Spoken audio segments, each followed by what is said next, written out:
Habang patuloy ang pagbangon ng Masbate sa bagyong Opong, heto't muli silang naperwisyo ng bagyo. Sa bayan ng Palanas, binaha ang sitio Tanag sa barangay Poblasyon dahil sa ulang dala ng bagyong Ramil. Napilitang lumusong ang mga nasa kalsadang nagmistulang ilog. May mga bahay ring pinasok ng hanggang tuhod na baha. Humagupit din sa bayan ng Baras sa Catanduanes ang bagyong Ramil. Apektado ng malawakang pagguho ng lupa at putik ang pangunahing kalsada sa barangay Moning. Sarado muna ito sa trapiko at hindi madaanan.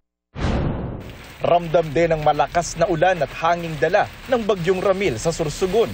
Lalo't unang naglandfall ang bagyo kahapon sa bayan ng Gubat. Nawala ng kuryente sa ilang bayan. Sa ngayon, wala pang naiulat na pinsala ng bagyo sa Sorsogon. Para sa GMA Integrated News, Jonathan Andal, nakatutok, 24 oras.